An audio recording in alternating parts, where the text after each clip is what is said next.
Hi, everybody. Ian Bremmer here. A quick take for you. In the middle of the week, I wanted to respond to Tucker Carlson's first online episode of what presumably is his new show. A lot of folks were saying that there's no, fact checking on it. There's no community notes. There's supposed to be community notes to assess these standards.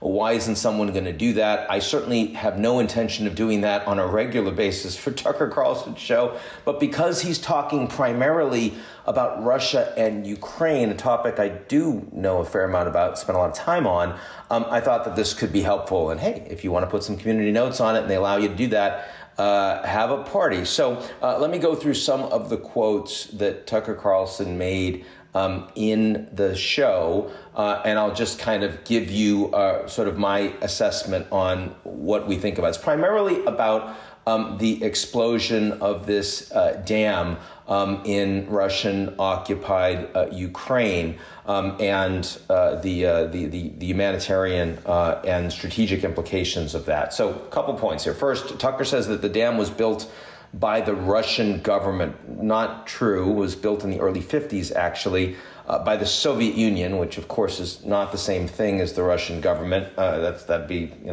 presumably like thinking that the United States should give Boston and Philadelphia back to the British. The dam, Carlson says, is Russia's own infrastructure. Actually, it's Ukrainian infrastructure, not Russian. Since becoming independent back in 1991, when the Soviet Union collapsed, Ukraine has been the legal owner of the dam. Russia has zero claim to it other than through occupation by force. They do occupy this territory. They have annexed the territory illegally, and almost no countries in the world have recognized the legality of that annexation. Not even a country like China has done that. Considers it to be Ukrainian and that Ukraine has territorial integrity over it. He says it's not a military tactic, but an act of terror. I agree it's an act of terror. Classifying the blowing up of the dam as an act of terror doesn't mean it was not also a military tactic. Both the Russians and the Ukrainians have accused the other side of terrorism, but both also argue that the other side destroyed the dam as a way to gain military advantage. Now, there are various arguments as to why they have had military motives. The most plausible one is that the Russians saw the resulting flooding as a way to block any Ukrainian attacks against the river, across the river Dnipro. And it just happened just as Ukraine has intensified its ground attacks as this counteroffensive begins, which has led to a lot of speculation that a long-awaited Ukrainian counteroffensive is indeed beginning or imminent. And if it was an accident, which it may well have been, it is a remarkable coincidence that it coincided with Russian concerns about the launching of that counteroffensive. Okay, Tucker says, blowing up the dam may be bad for Ukraine, but it hurts Russia more. This is Tucker's central argument, so it deserves the most detailed focus. All of the damage from the dam's destruction has occurred within Ukraine. And almost all of the people that are impacted are Ukrainians, are ethnic Ukrainians. And just because certain regions are presently occupied by Russia does not stop them from being part of Ukraine. The damage inflicted by the flooding occurred in both Russian and Ukrainian controlled parts of Ukraine. Ukraine's prosecutor general said that about 25,000 needed to be evacuated from the Russian-controlled areas, about 17,000 from the Ukrainian-controlled areas. Initial outside estimates seem to think that that's pretty close to the balance we're talking about. But even in the Russian-controlled areas, a majority of the local population are likely to be pro-Ukrainian and pro-Zelensky. In the Kherson region, where the dam is located, Zelensky got 83% of the vote back in the 2019 presidential election.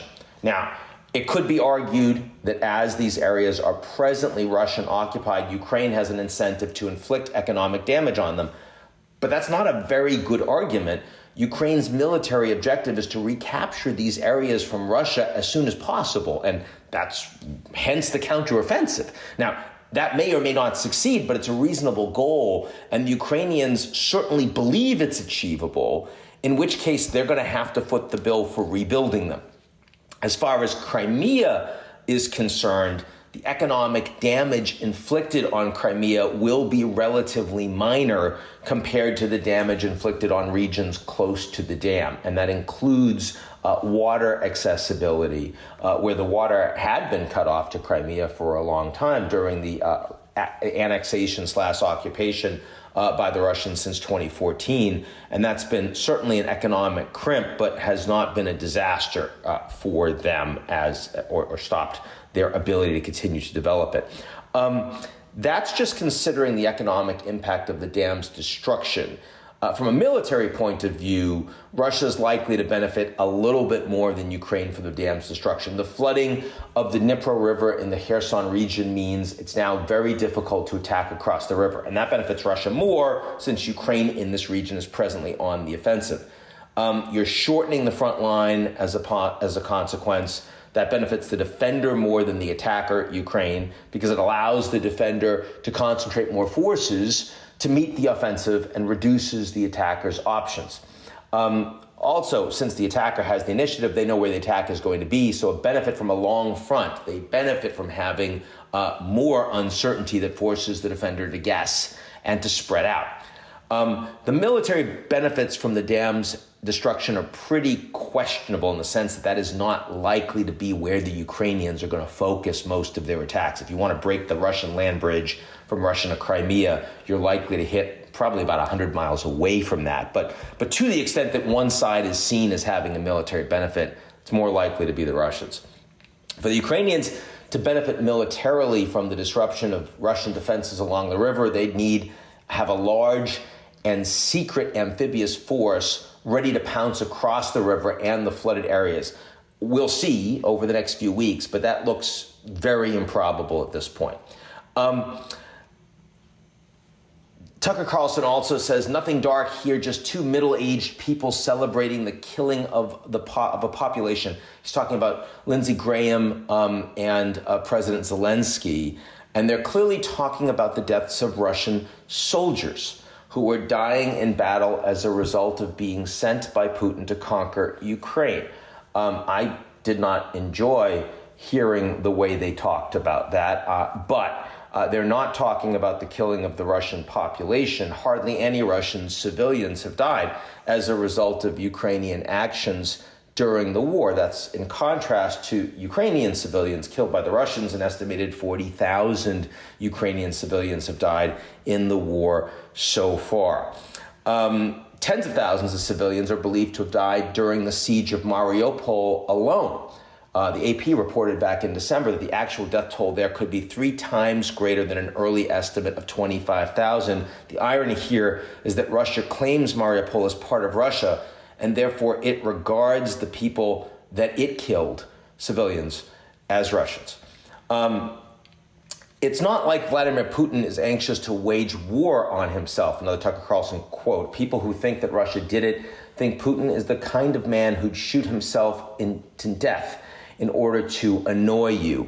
Russia is not the injured party here. The vast majority of the cost of this incident will be incurred by Ukrainians. And even if you granted that this is somehow more damaging to Russia than Ukraine, that doesn't remotely mean that Putin couldn't be behind it. After all, this whole war has been a massive exercise in Russia shooting its own foot. Putin also has a long track record of disregard for Russian lives, the 1999 apartment bombings, the MH17 downing, the indiscriminate killing of ethnic Russians in Bakhmut, all of these sorts of things.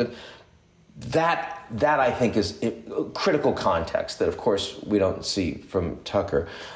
He says people who blame Putin do so because they think that Putin is evil, and evil people do evil things purely for the dark joy of being evil. In this specific case, Putin attacked himself, which is the most evil thing you can do, and therefore perfectly in character for a man that evil. This is a straw man, and serious analysts should not believe that Putin is primarily motivated by evil. Right or wrong, there are rational explanations for why Putin might have done this. He got away with annexation of Ukraine in 2014, very limited consequences, especially after the U.S. disaster in Afghanistan. There were reasons to believe, if you were Putin, that you could do this and you'd succeed and get away with it. Certainly he believed it was going to be a very short war. That's what he told his buddy Xi Jinping.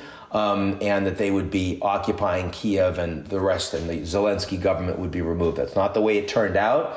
But again, his mindset is not one that is being seen as motivated primarily by evil. It's a mindset of realpolitik, of how he can win against the West that has been trying to repress and keep him down. I don't happen to agree with it, but it's very different from saying that that Putin is the devil incarnate.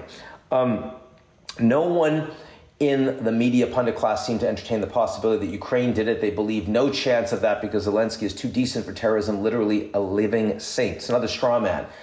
Plenty of analysts and journalists, myself included, have explicitly considered that possibility and discussed it online and through essays. Same thing with Nord Stream, by the way, where I made very clear consistently that it was unlikely that the Russians were behind the bombing of Nord Stream. Serious people do not think that Zelensky is a saint. We didn't get censored. I didn't get censored for putting out that I thought Zelensky was behind the Nord Stream bombing. In fact, not only did I put it out online, but I repeatedly discussed it on national television, on cable news, on CNN and MSNBC and Fox. No problem. Then he says Ukraine's shifty and dead-eyed Jewish president is rat-like and an oligarch, a persecutor of Christians, and a friend of BlackRock, a person who'd enjoy flooding villages or starting a famine. It's painful to even quote that. These are all anti-Semitic dog whistles with a sprinkling of blood libel. Plain and simple, Tucker Carlson knows exactly the kind of filth that he's spreading here. It has no place on the media, which is part of why I suspect Fox is glad to be rid of him, and frankly has no space on Twitter either. The case made by the establishment for Americans to support Ukraine is tautological, Tucker concludes. It is vital that you support Ukraine because it is vital that Ukraine is supported by you. There are real policy discussions here, both good and bad, that have been articulated, including by me, as to why America should support Ukraine, as to why America should have supported Ukraine back in 2014. That doesn't mean there's no risk involved, doesn't mean there's no danger involved, and certainly the fact that the world's largest holder of nuclear weapons is now seen as a war criminal by the G7 and the International Criminal Court means that we have a more dangerous world. But Putin is ultimately much more responsible for that, and we need to remember that too. And the fact that the United States has inconsistently stood up for its principles of democracy and self-determination historically, and have sometimes even overtly breached them, as they did in the war to remove Saddam Hussein from Iraq, does not mean that when the United States is standing up for the right things, for the values that the country was founded on, that it should somehow stop. And here I take very profound issue with Tucker Carlson and what he's trying to do with his show, at least with this first episode. Having said that, I take heart in the fact that the vast majority of Democrats and Republicans in the country don't agree with him, and I expect that will continue to be the case. So I hope you found this worthwhile. I'll talk to you all soon.